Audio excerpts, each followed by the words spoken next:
Bienvenue dans Science Num, le podcast de Télécom Sud Paris qui met en avant le monde du numérique et de ses chercheurs. On parle ensemble de leurs travaux, leurs innovations, pour l'intérêt de tous, puisque ce qui est entrepris aujourd'hui dans les laboratoires nous concernera demain. Aujourd'hui, je reçois Mihai Mitrea. Bonjour Mihai. Bonjour. Une petite présentation, vous êtes qui ? Oui, donc je suis enseignant-chercheur, maître de conférences à Télécom Sud Paris, et je suis un passionné de la théorie de l'information et de ses applications dans le monde du traitement du signal, image et vidéo. J'ai la chance de vivre ces passions au quotidien, dans mes cours, dans mes activités de recherche, que ce soit académique ou avec nos partenaires industriels. Vous êtes expert dans la protection et le traçage de contenus numériques, plus particulièrement dans la protection des réseaux de neurones et des intelligences artificielles qui sont construites sur ces réseaux de neurones. Alors pour nos auditeurs, est-ce que vous pouvez d'abord nous rappeler ce que c'est que ce traçage ? Oui, le traçage du contenu numérique regroupe toutes les méthodes qui permettent de retrouver, d'identifier un même contenu numérique, quelle que soit sa représentation numérique, quels que soient les bits de 0 et 1 qui sont mis dans un fichier pour être stockés ou pour être envoyés. Considérons une image que vous avez prise lors de vos dernières vacances. Vous êtes très content, c'est un beau souvenir pour vous, et vous aimeriez le partager sur un réseau social. Vous l'avez mis en ligne, vous le regardez, c'est identique avec ce que vous avez sur votre ordinateur ou sur votre smartphone. Mais en effet, d'un point de vue numérique, ce n'est pas la même chose. Lors de la mise en ligne, des pixels ont été modifiés, la taille d'image n'est plus la même. Peut-être un petit changement de couleur a été appliqué là. Si on regarde le support numérique qui est stocké auprès de l'opérateur du réseau ou chez vous, en local, sont deux fichiers différents. Pourtant, vos yeux vous disent que c'est bien et beau la même image. Et imaginons encore qu'un de vos amis aime votre image, veut la partager sur un autre réseau. À nouveau, ce processus des petites transformations, et puis à nouveau, le fichier, le support numérique est modifié. Comment fait-on pour retrouver, pour être capable de dire que c'est bien l'image que vous avez prise vous-même et pas autre chose? C'est ça le traçage du contenu numérique. Et nous, donc, on aimerait appliquer maintenant ce principe pour tracer les réseaux de neurones. Pourquoi vous intéressez-vous à ce domaine ? Bon, outre la passion, comme je vous l'avouais, et puis je suis chercheur et j'en suis fier, il y a des raisons qui sont des raisons bien plus profondes pour le monde industriel. Tout d'abord, l'IA aujourd'hui non seulement une application qui fait l'objet de recherche, mais c'est un levier de croissance économique. Et les solutions mises en pratique sont de plus en plus coûteuses. Ces solutions deviennent chères parce qu'elles demandent déjà des ressources humaines qualifiées. Deuxièmement, il faut entraîner le réseau sur des jeux de données métiers qui ont leur valeur en soi. Finalement, il faut disposer des structures de calcul, des mémoires, des GPU qui sont également coûteuses. Donc, à la fin, un réseau de neurones qui est exploité en pratique devient très cher. D'où le risque de donner naissance à des convoitises, d'où le risque de piratage de ces réseaux de neurones et de leur utilisation par des utilisateurs malveillants.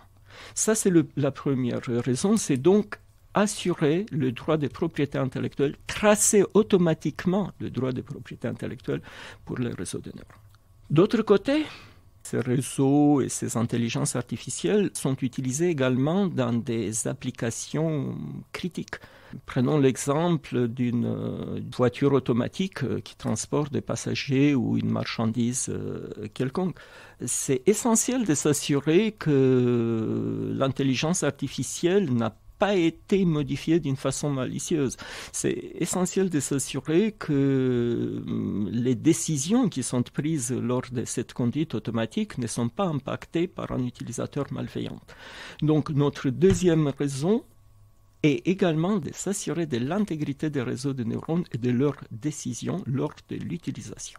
Et qu'est-ce que vous utilisez comme méthode alors ? Parmi les solutions possibles, nous avons choisi les solutions basées sur le tatouage numérique.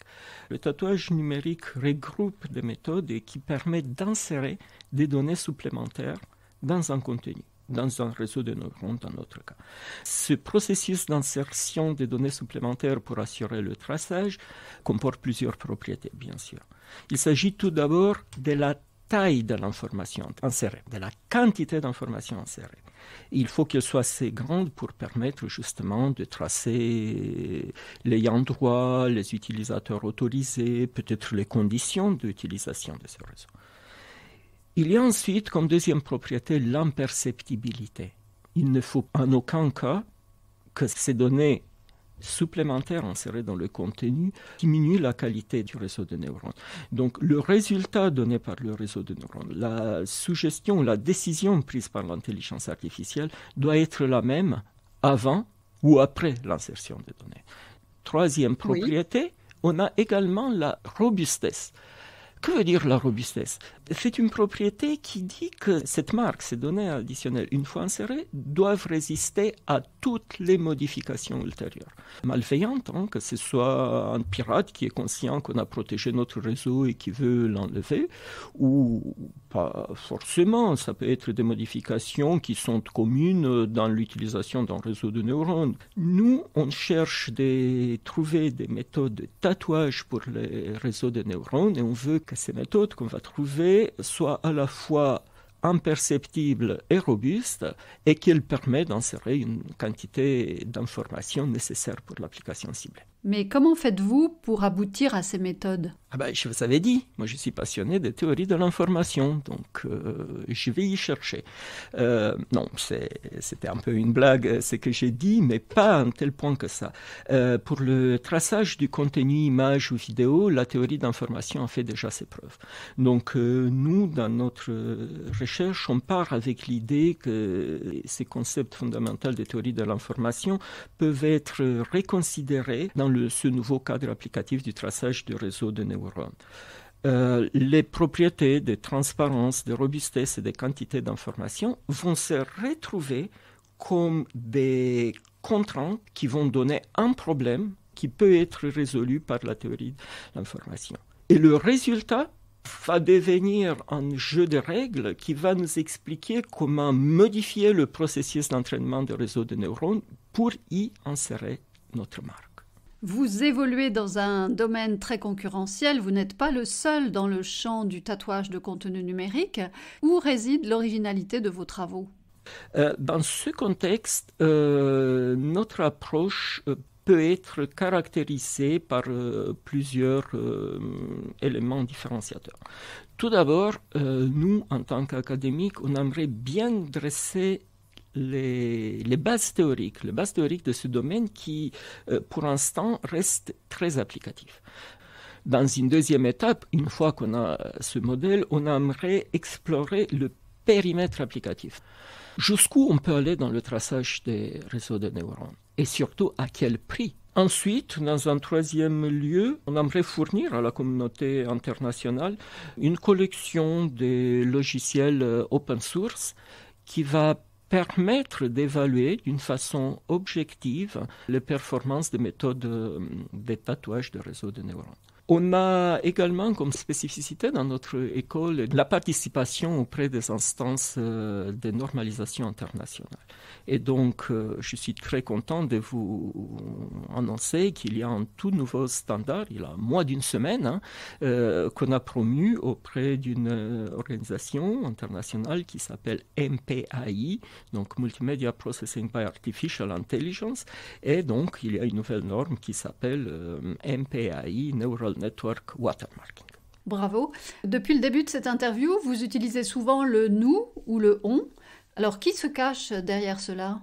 Oui, tout à fait. C'est pas pour se cacher, au contraire, pour être très content de vous annoncer qu'on travaille dans un projet collaboratif. C'est un projet collaboratif qui s'appelle NewEmma, et donc on travaille avec des chercheurs de Télécom Paris et de deux universités italiennes, donc l'université de Turin et l'université de Padova. Ce projet est financé par Digicosm, par le LabEx d'excellence du plateau de Saclay. Alors, on a compris, vous travaillez avec des universitaires, mais vous travaillez aussi avec des industriels, et c'est un enjeu important. Donc, la suite, c'est quoi ? L'étape suivante sera une étape de dissémination et d'appropriation par les industriels du monde du traitement multimédia de ces résultats. On compte beaucoup sur leur retour. Ils vont nous soulever de nouveaux cas d'usage, ils vont nous montrer les challenges et les problèmes concrets qu'ils ont, et cela va nous permettre justement d'adapter nos modèles théoriques, de développer davantage si besoin est pour répondre à des problèmes réels. Une dernière question, qu'est-ce que vous appréciez particulièrement dans l'environnement de cette recherche ? Je pense déjà que c'est le challenge intellectuel. On apprécie ça. C'est un nouveau domaine, c'est quelque chose qui nous séduit par ses enjeux scientifiques, par ses applications industrielles, par ses bénéfices pour la société. Dans un deuxième lieu, j'apprécie également le challenge humain. C'est un projet qui nous permet de tisser des collaborations sans doute beaucoup plus longues que ce sujet avec le chercheur de Télécom Paris et des 2 universités italiennes. Et finalement, c'est aussi l'opportunité de former les jeunes pour la recherche. À titre d'exemple, il y a un jeune doctorant, un ancien ingénieur de Télécom Sud Paris qui a rejoint mon équipe, Karl de Satrias, et donc qui porte l'effort conséquent technique de développement de ce projet et qui se forme par la recherche pour la recherche. Merci Mihai Mitrea d'avoir accepté de participer à la réalisation de ce podcast. On a bien compris que la protection et le traçage de contenu numérique est un enjeu majeur aujourd'hui. C'était Science Num, un podcast soutenu par le Carnot Télécom et Sociétés Numériques. Vous pouvez nous retrouver sur toutes les plateformes d'écoute. À bientôt.